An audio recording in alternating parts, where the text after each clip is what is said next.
April 19th, 2025 is the 250th anniversary of the Battle of Lexington and Concord. Hello, friends. I'm Jeffrey Rosen, President and CEO of the National Constitution Center, and welcome to We the People, a weekly show of constitutional debate. The National Constitution Center is a nonpartisan nonprofit chartered by Congress to increase awareness and understanding of the Constitution among the American people. To celebrate the anniversary, I'm honored to welcome three of America's greatest historians of the American Revolution. Rick Atkinson, author of The British Are Coming, The War for America, Lexington to Princeton, 1775 to 1777. Mary Beth Norton, author of 1774, The Long Year of Revolution. And Rosemarie Zagarri, author of Revolutionary Backlash, Women and Politics in the Early American Republic. We explore the events leading to the shot heard around the world, the first shot of the American Revolution. We retell the riveting story of the battles, and we review the colonist response to this pivotal moment in American history. Enjoy the show. Rick Atkinson, Mary Beth Norton, and Rosemarie Zagarri, it is an honor to welcome you to celebrate the anniversary. Rick, your definitive and superbly relevant book, The British Are Coming, begins in March 1775 and tells the story of the Battle of Lexington and Concord. Why did you start in March? What happened in March, including Dr. Warren's oration, which you begin with? And tell us about the Battle of Lexington and Concord. Thanks, Jeff. Thanks for having me. It's great to be with you today. Things had unspooled long before March of 1775, obviously. For the better part of 100 years, the colonists, let's call them the patriots, had been largely left alone by Britain. And that benign neglect had begun to unstitch in a significant way after the French and Indian War, the 7 Years' War, as it's called in Europe, when Britain, first of all, tried to claw back some money to help pay off the debt that they had incurred during the war, and also began posting troops in America to help keep things settled on the frontier between the colonials and the Indians. So we'll go back in a few minutes and look at some of the backstory that leads to April 19th. But in general, what you have in April of 1775 is 5,000 British troops posted in Boston. They believe that the Americans don't have the capacity to withstand this professional, experienced British Army and the Royal Navy, which is the greatest Navy the world has ever seen and has a significant fleet on the eastern seaboard of the United States. The British commander, General Gage, has believed until late 1774 that he has the wherewithal to put down any kind of bad behavior by the rebels. And there has been bad behavior, including the dumping of tons of tea, famously in Boston Harbor. He tells his political masters in London that the American 13 colonies don't look to be united. He basically says that it's unlikely that the southern colonies in particular, which he said talk high, meaning that they swagger a bit, but they're unlikely to come to the service of Massachusetts colonies should push come to shove and shooting begin. He changes his mind, and basically he subsequently writes to London in November of 1774, if you think 10,000 men is enough here, which would be twice what he's already got, send 20. If you think 1 million is enough, send 2 million. You'll save blood and treasure to the end. So he has come around to recognizing that he's in a perilous circumstance. London basically says, okay, you got to get a hold of yourself here. A 24-paragraph letter is sent to him from London, Lord Dartmouth, who's the American secretary. It's written in January 1775. It arrives in mid-April. It tells him that he should arrest and imprison the principal actors who are causing trouble in the colonies. But it gives Gage a fair amount of leeway to do what he thinks best. Gage subsequently drafts a 319-word order for the commander of the detachment that he's going to send out. He's not going to chase people like Samuel Adams and John Hancock all over New England. He thinks that that's a losing proposition, but he is going to try and seize what he knows to be caches of munitions in places like Concord specifically. So this 1,900-word order for Lieutenant Colonel Francis Smith says, march with a group of picked men, there'll be about 800 of them, to Concord, seize what you can, come back, and do it quickly. What we see on the night of April 18th is Colonel Smith tries to tiptoe out of London, out of Boston. All of Boston, of course, is entirely aware that there's a column of 800 British troops going out. Warnings are sent out to the countryside. Famously, two couriers in particular, William Dawes and another guy, a silversmith named Paul Revere. They carry word out into the countryside, not that the British are coming, which wouldn't have made sense to people who at the time still thought of themselves as British. This would be like saying, we are coming. But what Revere is quoted as calling out over and over is the regulars are coming out, meaning the regular British army coming out of Boston. This column heads toward Lexington, which is on the way to Concord, 18 miles from Boston. And Colonel Smith sends an advance party, 200 men, because he wants them to seize the bridges over the Concord River. They get to Lexington and they find that the rebels there have been alerted. There is a group, initially it's about 150 militiamen. They have waited and waited and waited, and they get bored and they're cold, and basically they disperse. Many of them go into Buckman Tavern and have a glass of flip. And then there is an alarm that, in fact, they are coming. And so about 70, maybe a bit fewer, muster again on Lexington Common. And the vanguard of this British column show up. British officers are yelling, "Disperse, you rebels." The commander on the scene at the time, Captain John Parker, by the way, is dying of tuberculosis, orders his men to disperse. They turn their backs. A shot is fired. No one knows who fired the first shot, but indisciplined fire, particularly by the British, continues for several minutes. And at the end of that time, you've got 8 Americans dead, 10 wounded, and the American Revolution has begun.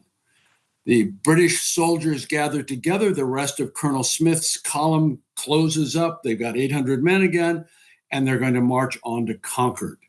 When they get to Concord, they find that the militia there are ready, waiting, and angry.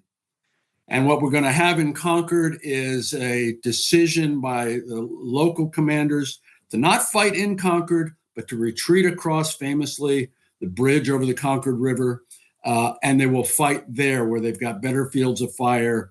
More men are coming all the time to join this. We're eventually going to have about 15,000 militiamen from 58 villages and towns all over Massachusetts and eventually from other colonies in New England. About 4,000 of them are actually going to be involved in combat against the British.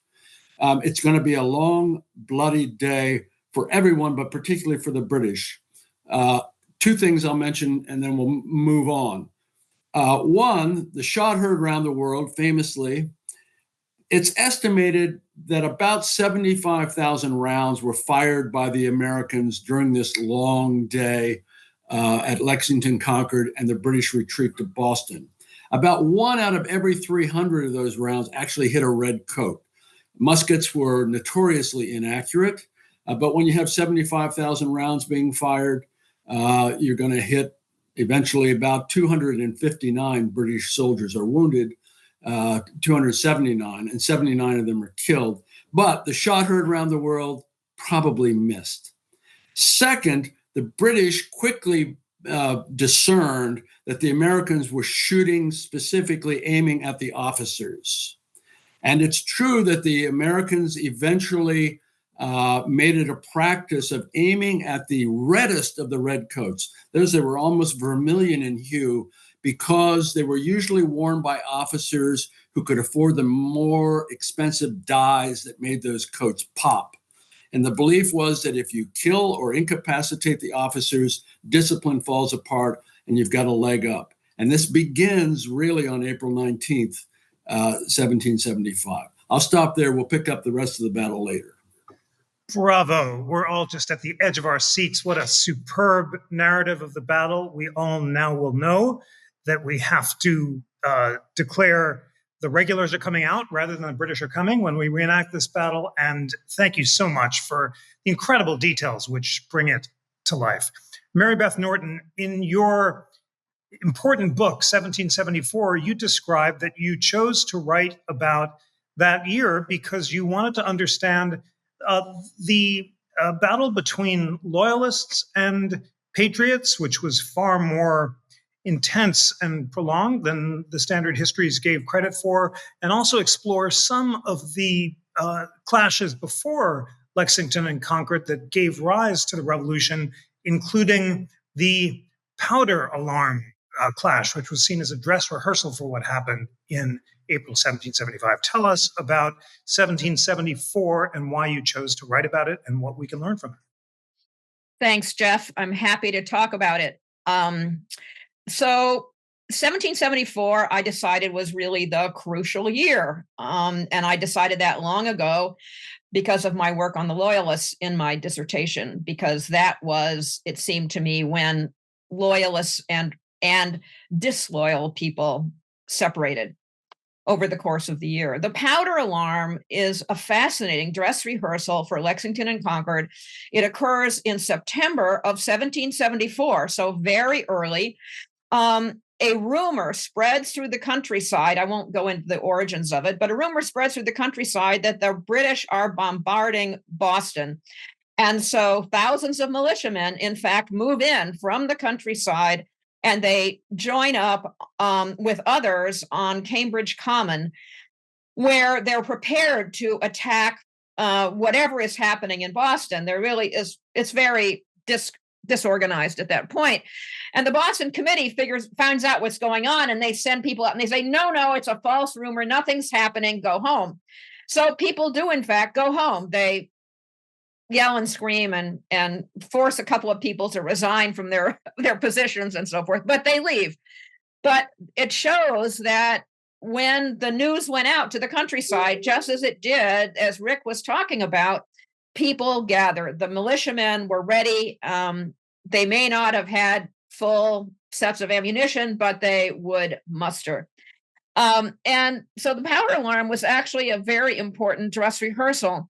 But what really I regard as the beginnings of the end happens because of the news that arrives from England in early December of 1774. And that's the news of the King's Order in Council that he issued in October of 1774. So remember, we're talking here about delays because of the transatlantic passage, and Rick already talked about that with respect to the orders from Dartmouth to Gage about taking some action in the Boston area. So basically, what was the King's Order in Council of October 1774? It said that no arms and ammunition could be exported to the colonies, period, from Britain for the next 6 months. This set off a tremendous alarm in New England communities in particular, and it led to, because the arrival in early December of 1774, it led to attacks on 3 forts in New England, in New London, in Newport, Rhode Island, and in Portsmouth, New Hampshire. In all 3 towns, groups of locals attacked the forts to gather and take away their arms and ammunition and cannon, muskets, everything, you name it, because they assumed that the British would come and confiscate them, because that would be a part of the action that the king had ordered. It wasn't really. The king's order said nothing about arms that were already in America, but it did try to prevent other arms from arriving. So the Americans said, if we're going to have any arms in the future, we have to make sure we've got the ones we have physically. And so in all three towns, groups of men attacked the forts and moved the arms that they confiscated out into the countryside and hid them.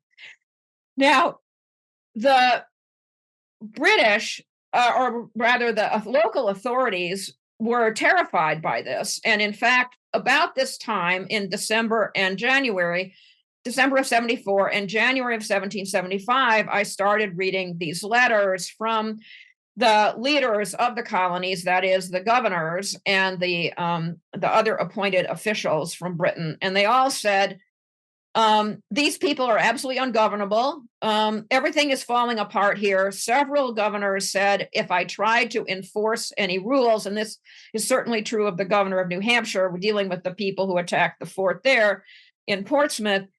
If I try to do anything, it will just show the impotence of British authority.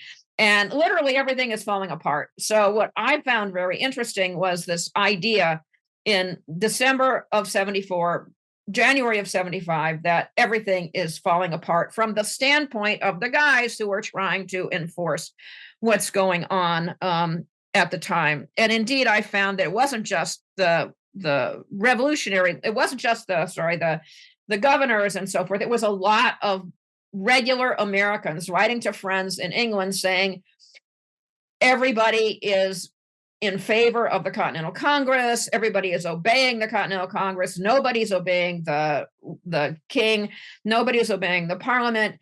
And in fact, we expect war in the spring. So this is a standard line that I saw, even among people who were later loyalists and who believed in upholding the king's authority. They basically said, everything is falling apart. So then the next phase happened when the news of the king's speech to Parliament. Now, a new parliament was elected in England in the summer and fall of 1774. It was opened formally by the king with a formal address on the 30th of November of 1774. And when he delivered this speech, he basically gave a hard line. He basically talked about cracking down on all this upset and all this dissent that he's seeing in North America. That news arrived in late January, and a lot of people, including, for example, Abigail Adams, said the die is cast. This is the end.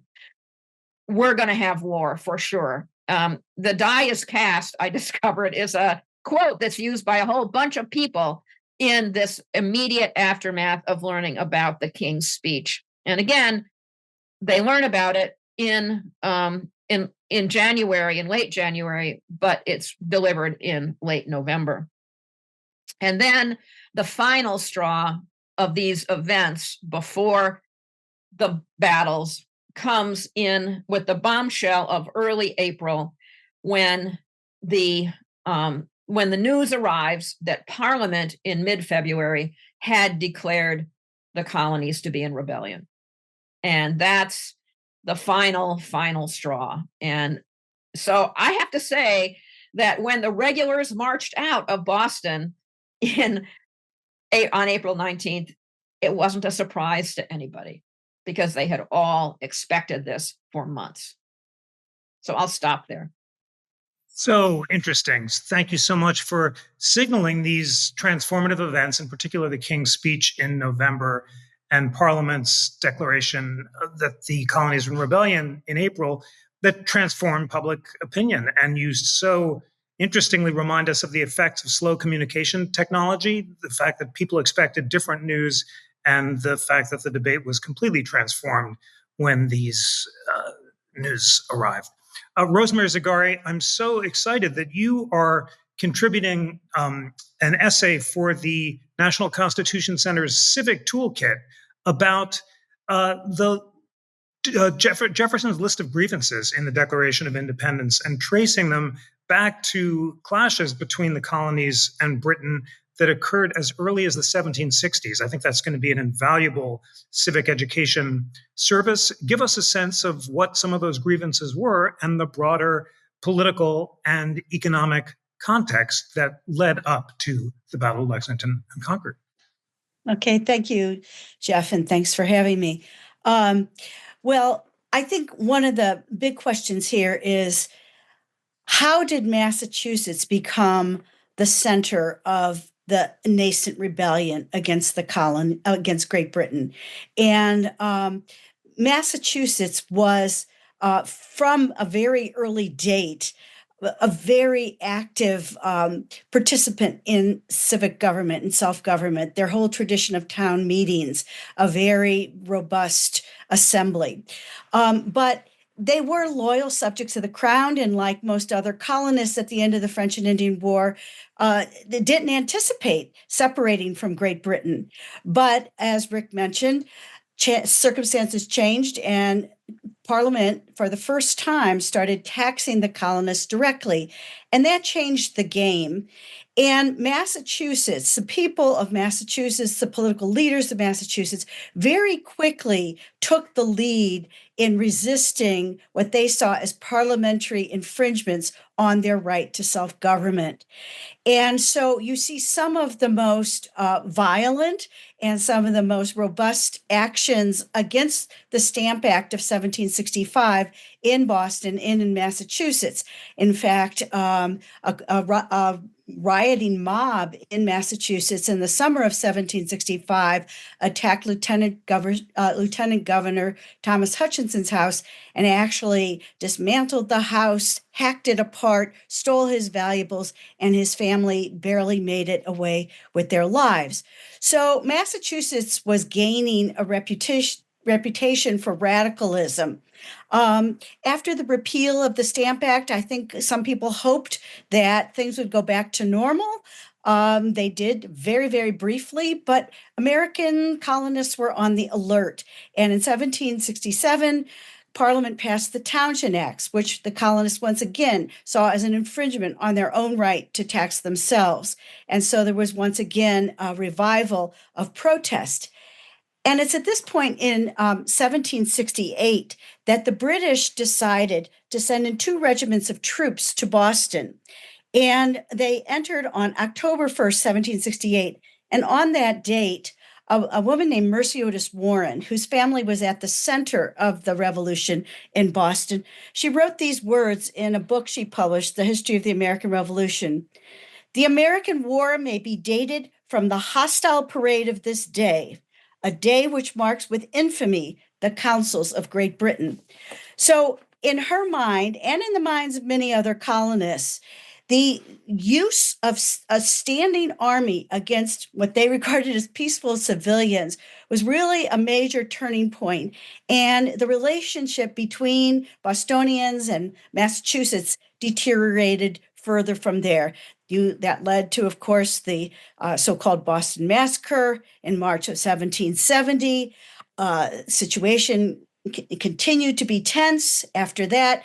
Bostonians commemorated the Boston Massacre every year on March 5th by having their speakers dress up in togas and talk about how great the colonists were for standing up to British tyranny. And so I just want to emphasize how tense things were in Massachusetts. And then that led to, after the passage in 1773 by Parliament of the Tea Act, which was actually not designed to tax the colonists, but to help the British East India Company, it would have resulted, the colonists feared, in them inadvertently paying the tax on tea. And so to preempt that, the Bostonian leaders organized this group event that led to the dumping of the tea in Boston Harbor in December of 1773, which in turn led Parliament to pass these very, very harsh acts we call the Intolerable Acts, or they called the Intolerable Acts, which were meant to make Boston pay for the tea, which curbed the right to self-government among Bostonians and in Massachusetts more generally, which was an attempt to isolate Boston from the rest of the colonies, to isolate Massachusetts. But it closed the port of Boston, and the other colonists knew that Boston could not survive without their port open. And so the colonies actually rallied to the support of Massachusetts in response to these coercive acts. So this was meant by Britain to stop the contagion of resistance or the contagion of rebellion from spreading, but it actually activated that spirit more than ever. And so again, things were very, very tense in Massachusetts at the end of 1773, the beginning of 1774, and then into 1775. Before 1775, in that fall, the colonists had actually joined together to form the first. Sorry, I think you may have frozen, which is, we're all riveted, and I'll just jump in to say thank you so much for calling out the great Mercy Otis Warren. Your definitive biography of Mercy Otis Warren, A Woman's Dilemma, Mercy Otis Warren in the American Revolution, brings her to life. You remind us that John Adams commissioned for Mercy a poem about the Boston Tea Party, which talks about how the intruders poured a profusion of delicious teas, which, wafted by a soft Favonian breeze, supplied the watery deities in spite of all the rage of jealous Amphitrite. I love it. And you really show us how those events dating back to the early 1770s helped turn public opinion. And the fact that it was commemorated every year contributed to the oration by Joseph Warren that Rick begins with. Rick, back to you. You are, take us both back to before the battle. Tell us about Joseph Warren and the political context that Mary Beth and Rosemarie have helped us understand. Then details of the battle that you want to highlight that you weren't able to talk about on your first round. And then take us to the incredible story of how news of the battle was communicated to Britain, how there was a fight over how to spin it, which had to do with communication technology, and how both sides attempted to win the propaganda wars. Yeah, thanks, Jeff. Well, where Rosemarie left off, the annual commemoration of the Boston Massacre, as we call it, the British did not call it that, took place in 1775. And Dr. Joseph Warren, who was a young physician and a patriot leader, he was a widower. He gave the oration that year in the spring of 1775. British officers were invited to come and listen, and they did. There were several dozen of them that filled the pews in the church where the oration took place. At one point, Warren said something that the officers disliked, and someone yelled "Fie, fie," meaning damnation, basically. This was heard by the thousands of people in the church as fire. And then there was a sort of a comic opera scene in which people thundered out of the church and into the streets and out the windows and into the streets, trying to get away because they thought the place was on fire or that the British were ordering troops to fire. None of that happened. It was quite peaceable, if slightly ridiculous. And the town went about its business until April 18th and 19th. Well, we left the British marching out of Lexington, having killed 8 Americans on Lexington Green, wounded 10 others. 800 of them are marching toward Concord, only 6 miles away. As this is happening, the alarm is spreading through the countryside with warning shots and bells clanging and couriers hurrying to and fro, some on foot, some on horseback. The men came down as if from the clouds, as one of the witnesses reported, rallying to confront the British in Concord. Colonel Smith arrives in town, finds that the town is mostly empty. People have fled. The militiamen have gone west of town, across the Concord River. He sends 200 men because he can find very little war materiel in Concord. He sends 200 men to go look for more material on the farm of James Barrett, who is the militia commander in Concord, and his farm and mill are 2 miles away. 100 men continue on to Barrett's farm. They find very little. They cannot find the stuff because it's hidden in furrows in his fields and so on. 100 remain at Concord Bridge. And as they look up on the hill on the other side, they see about 450 armed rebels ready to confront them.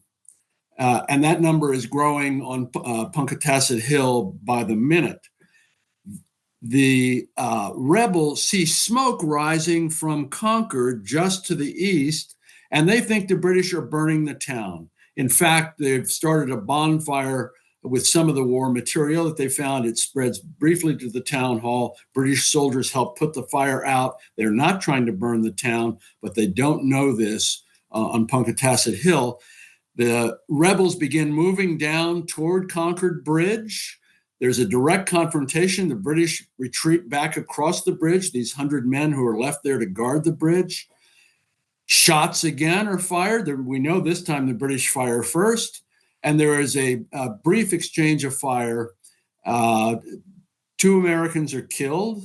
Several are wounded. 2 British soldiers are killed. 4 lieutenants are wounded badly, one of them mortally. The British realize that they are in danger of being massacred at the bridge. They retreat back into Concord.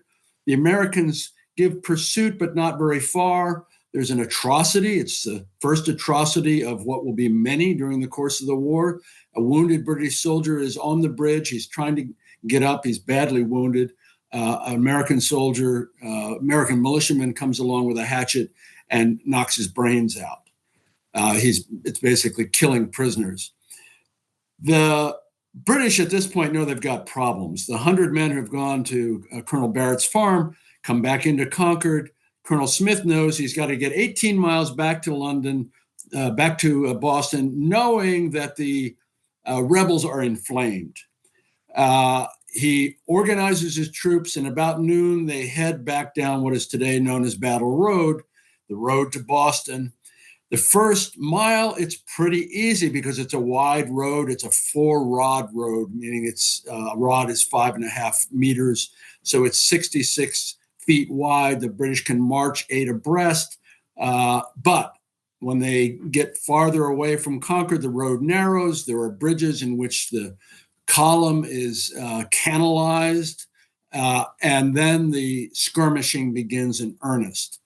And the hundreds and then thousands of armed, angry militiamen who are going to line the road, basically, particularly at points of ambush on the way back to first Lexington and then Concord, are beginning to take a serious toll on the British. The British Army will later do tests proving that soldiers wearing conspicuous red uniforms are more than twice as likely to be shot in combat as those wearing muted blues and grays. All we can say in retrospect is, duh. These are big targets, even with inaccurate muskets. And so there are British soldiers, British officers who are being wounded, in some cases killed, heading back to Lexington. It looks as if this 800-man column could be annihilated. It's that harrowing for them. And as they reach Lexington, they look ahead, and lo and behold, there's salvation, because 1,000 reinforcements have come out of Boston. It's taken them a while. They've been disorganized. There have been orders lost and so on. But these 1,000 men come out of Boston. They're led by a very capable brigadier general. The 800 men, now minus about more than 100 have already been wounded or killed, and in some cases abandoned to the rebels, are brought into the safety of this 1,000 men. And so then the entire British contingent, now 1,800, is trying to retreat to Boston. Some of the most intense fighting is yet to happen particularly through Menotomy, now known as Arlington. There are more than 50 British and American troops killed in Menotomy. There are lots of atrocities, again, wounded men bayoneted to death on both sides. The British are doing a lot of looting in Menotomy and elsewhere. The column gets back to Cambridge, and the British make what is the best tactical decision of the day. Instead of veering to the right around over a long bridge, going back into Boston the long way, the decision is made, we're going to go back through Charlestown Peninsula, and we're going to be rowed across the Charles River because the opportunities for American ambushes are fewer that way. And that turns out to be the correct tactical decision to make. We get to the end of the day, night falls, there's shooting, until it's completely dark. There are some civilians who are shot dead, sometimes in the crossfire, sometimes it appears by execution. The British get back to Charlestown. The Royal Navy is there, ready to row them across the Charles River into Boston proper, and the battle ends. And the battle ends with 15% of the total British force, of these 1,800 that have been there altogether, killed, wounded, captured, or missing. It's 273 Brits, 73 of them are dead. American casualties are about 95, of whom 49 are killed in action. So it has been a bad, bloody day for both sides, but particularly for the British. The word is going to spread like the proverbial wildfire, in part because the American propaganda uses of this awful day, April 19, 1775, the American capacities for propaganda are brilliant. And so immediately, the American fathers like Joseph Warren, Dr. Warren, and others begin gathering affidavits, depositions from witnesses, including British troops who've been captured. They provide newspaper copy. The first newspaper account of the battle is April 20th, the next day. The word is spread throughout the colonies very quickly. There are couriers sent out, including the guy we've already heard about, Paul Revere, who has become known for his ability to ride long and hard, carrying news hither and well. So by within 3 weeks, the accounts of the battle, the rebel accounts of the battle, which are skewed, as you might expect, to embrace a narrative of violated innocence, British aggression, atrocities against innocent American rebels. They shot first, and all of this, these accounts reach Savannah and Charleston within 3 weeks.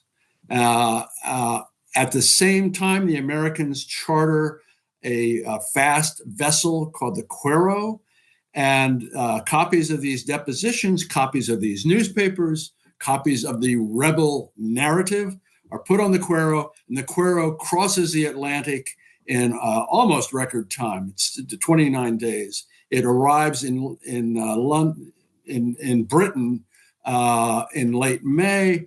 These accounts are taken to sympathetic printers in London and elsewhere, and the American account is promulgated through Britain. Again, the narrative is innocence violated, the British fired first, atrocities committed by the British. It's going to take General Gage 2 extra weeks to get his account together.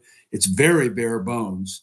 It's basically 4 paragraphs telling his side of the story for that account to reach Britain.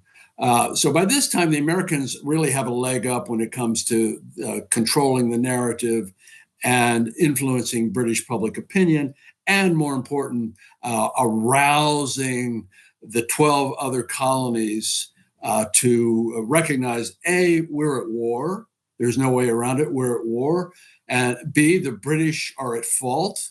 And C, we need help. And so you're going to see very quickly, with the assistance and encouragement of Congress, American militiamen and the creation of the Continental Army heading toward Boston in the aftermath of April 19th. Absolutely fascinating. We're at war, the British are at fault, and we need help is the message. It's transported using this communication technology, and it just transforms the politics of the war. Mary Beth Norton, tell us about the effects of the war on public opinion. You have written definitively about the Loyalists. How did the balance between Loyalists and Patriots shift after the war? And I do want to quote from the Joseph Warren oration that several of you have noted. This is 1775, right before he's killed at the Battle of Bunker Hill. Warren says, "It was the noble attachment to a free constitution which raised ancient Rome from the smallest beginnings to that bright summit of happiness and glory. When this decayed, her magistrates lost their reverence for justice and the laws and degenerated into tyrants and oppressors." It's really a Jeremiah where he's warning Americans to avoid the fate of Roman citizens who allowed the emperor to consolidate power in his own hands. What effect did the battle have in persuading loyalists to embrace this narrative and take us up in the years after the Battle of Lexington and Concord? Well, if it's okay, Jeff, I'm going to start a little bit before the battle, because there was also Rosemarie mentioned earlier the coercive acts and the opposition that was developed to them. But I have to say that as I read what happened in 1774, there were people who defended, these are mostly future loyalists, who defended the coercive acts. There were people who said, yeah, Boston should pay for the tea, so they deserve what they're getting. There were people who said, the changes in the Massachusetts government just made it like the rest of the colonies, so there's not a problem. But the one coercive act that everybody hated, including future loyalists, was what they called the Murder Act. And this was the act that was officially known as the Administration of Justice Act. And basically, had it ever really been implemented, just the easiest way to think about it is that it would have moved the Boston Massacre trial to England. And it basically gave people who were trying to support British authority, either troops or civilians, the ability to kill colonists in the eyes of the colonists. And that's why they called it the Murder Act. And everybody hated it. Everybody hated it. And so I found nobody in 1774 who defended the Murder Act, zero. But once the war started, there were debates. Obviously, the debates had continued over the later period of 74 and 75. And basically what happened was the war hardened what had been debates among a whole bunch of people and led to the people who defined themselves as loyalists very much becoming ostracized on the outs with the rebel community, with the committees that were in the Congresses that were now controlling the government. And they were isolated very deliberately, prevented for the most part from organizing themselves, and they began to flee to England, where they thought they would wait for a couple of years, or not even a couple of years, a few months, and then they'd be able to come back because they were sure that the British were going to win. I mean, I think the best estimate of the eventual divisions of the American colonists was made by Paul Smith, a researcher at the Library of Congress, and he made this estimate a few years ago. We're all familiar, I think, with John Adams saying 1/3, 1/3, 1/3, but that's really not right. Basically, Paul Smith shows, I think, very clearly that the populace eventually divided about 2/5 in favor of the revolution, about 1/5 opposing the revolution, and about 2/5 in the middle, who sort of went back and forth. And it kind of depended, and this is especially true in the South, of which armies were in control of the area at the time, as people changed their allegiances, which, by the way, got people who ended up on the loyalist side into trouble when they were in England asking for compensation as loyalists. And if they had actually at some point supported the Americans, which many people in the South had done, when the Americans were in control of areas, it got them into trouble. And the British didn't want to give them the compensation that they claimed for the loss of their property. Wow, so interesting. And that statistic is so interesting too. 2/5, 1/5, and 2/5. Yeah, I think it's right. I mean, when Paul published an article, oh my gosh, I can't remember now how long ago, but I remember he used loyalist data to do it. And I thought, well, I have data on loyalists that he didn't have. So let me see if his ratios work for the ratios, the loyalists that I had, and they absolutely worked. And so that's why I'm convinced that he's right and that John Adams was wrong to say 1/3, 1/3, 1/3. It's 2/5, 1/5, and 2/5, sort of going back and forth. Thank you so much for that. Rosemarie, so glad you're back. When we lost you, I was quoting from your amazing biography of Mercy Otis Warren, which is just, I'm recommending to all of our listeners. And take us back to where you left off. You were really bringing us right to the verge of the battle and the principles of the revolution. And then take us afterward. What were the effects of the battle and how did it define and shape the subsequent political debate for the principles of the American idea? Events are unfolding at a very rapid pace at this point. And I think Mary Beth's book, 1774, is just spot on, and seeing 1774 is so pivotal. As I was saying before, the First Continental Congress ended in October of 1774, calling for a regathering, a reconvening in May of 1775, but without understanding what would transpire in the intervening months. And of course, as we know, the king declared the Parliament declared the colonies in rebellion, and we had the Battle of Lexington and Concord. But again, as Mary Beth said, things were unraveling, but some people were still blaming Massachusetts for the problem. But on the other hand, it also rallied some people to the cause of Massachusetts and helped them see that the cause of Massachusetts was the cause of all the colonies. And if Parliament could deprive Massachusetts of their right to self-government, they could also do so to the other colonies. And they thought that it was wrong for Parliament to try and starve the Bostonians out. And so other colonies sent food and supplies so that the Bostonians wouldn't starve. So there was a massive kind of recalibration of the sentiment surrounding what was happening with Great Britain. And then in May of 1775, 12 of the 13 colonies elected representatives and sent them to Philadelphia for this, what they called the Second Continental Congress.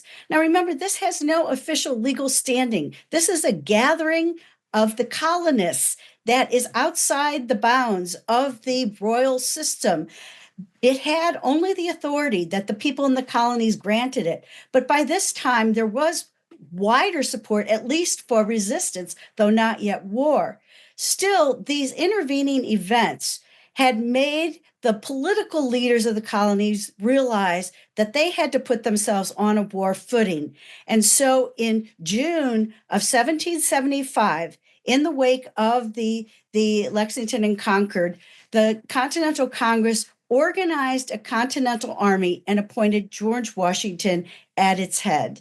Now, at the same time they're doing this in Massachusetts, they're in Philadelphia. In Massachusetts, you have this thousands of numbers of militiamen swarming Boston, and you have that culminate in the so-called Battle of Bunker Hill, and that too is a pivotal event.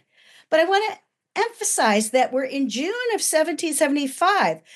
There is war, but there is not yet a Declaration of Independence. The Declaration of Independence would not come yet for more than a year.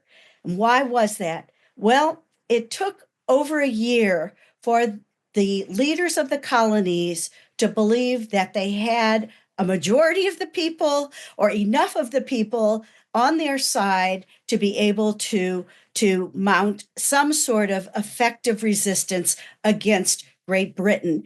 And so you have the Continental Congress in 1775 issue a declaration of the causes and necessities for taking up arms, but it's still another year before there is an official declaration of independence. But you have actual warfare going on in Massachusetts, and then after the Continental Armies is formed, then you have the incursion into Canada, the Battle of Quebec.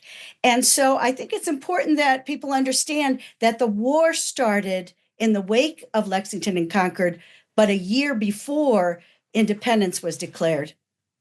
Absolutely fascinating. What an important observation that it took over a year for leaders to be convinced they had a majority of people on their side, and that was necessary for the declaration to be issued. Well, we just have time for a few moments of closing thoughts from each of you in the 5 minutes that we have left. And Rick, as your book, of course, takes the story up further, and your trilogy on the American Revolution will tell the whole story.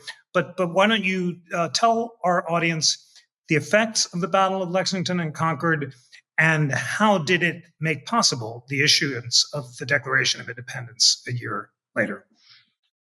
There's great consternation, as you can imagine, because a lot of blood has been shed. And there's going to be a lot more shed at Bunker Hill on June 17th. 226 dead British soldiers at Bunker Hill, 1,000 casualties altogether, British casualties. What we're going to see is the Americans deciding, as Rosemarie said, that we need an army. We can't just rely on militia forces. Washington shows up in Cambridge to command the brand new Continental Army as a Virginian in charge of a largely New England army. He shows up on July 2nd, 1775. The siege of Boston, it's not really a siege because the British control the seaways to and from Boston, and they have access to the Atlantic.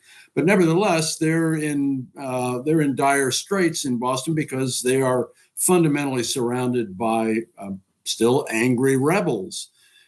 This is going to last until March, when Washington sends a 25-year-old overweight Boston bookseller named Henry Knox, who has a knack for gunnery, to Fort Ticonderoga to bring back 50 cannons. And those cannons are placed on high ground to the surprise of the British when they wake up in the morning and find that they are under the gun, literally.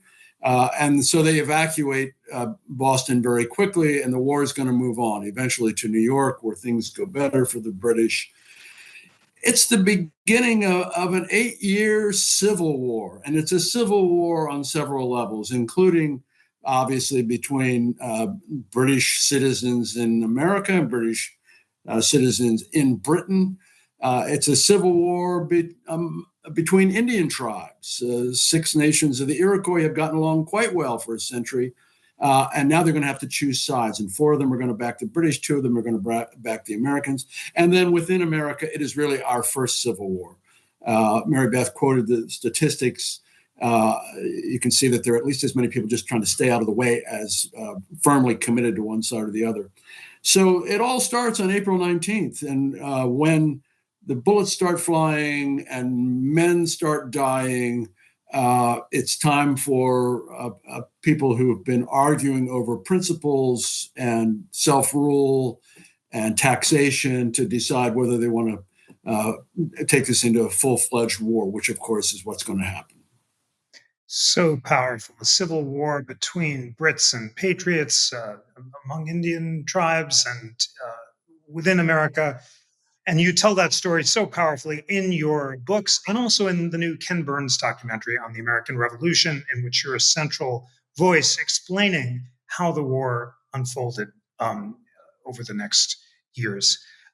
Mary Beth Norton, your final thoughts about the effects of the Battle of Lexington and Concord and how it brought us up to the Declaration of Independence and beyond. Well, I would agree with Rick that it really causes people to have to choose a side. Before that, people did waffle back and forth, and there were, as I show in my book, many people who say, I'm in favor of American resistance, but I still want reconciliation with Britain and so forth. But basically, once the shooting starts, the decisions have to be made. And then once the decisions are made, it leads inevitably really to independence, because as I show in the book, Americans are tending towards the independence already. They're voting with their feet. They're not obeying the British authorities in their colonies, and it doesn't take that much to lead them. And this is true not just in Massachusetts, but in many other colonies as well, except for Georgia. Georgia's the big exception. Lead them to support the Declaration. Thank you so much. And Rosemarie, last word in this superb discussion to you, the legacy of the Battle of Lexington and Concord and how it took us to 1776 and beyond. Yeah, and just in the wake of that, in the wake of the outrages of Lexington and Concord, there was war fever spreading throughout the colonies, but it took more than just that eruption of sentiment. And I just want to emphasize how much organization it took for Washington to pull that Continental Army together, how much persistence on the part of the Continental Congress, how the help of France with the Navy and the money and troops, and how loans from Dutch bankers, how all of that had to come together to persist throughout these long 8 years. And so Lexington and Concord kind of provided the immediate emotional stimulus, but that it was organization and leadership that led us through the war and independence. Thank you so much, Rick Atkinson, Mary Beth Norton, and Rosemarie Zagarri, for a deep, exciting, and inspiring discussion of the legacy of the Battle of Lexington and Concord. I am so looking forward to learning with you about the principles of the American Revolution leading up to the 250th anniversary next July. And you have started us off in this year of learning in the most inspiring way possible. Thank you all so much, and thanks to all of you for joining. This episode was produced by Samson Mostashari and Bill Pollock. It was engineered by Bill Pollock and Dave Stotts. Research was provided by Yara DeRese, Gyuha Lee, Samson Mostashari, and Cooper Smith.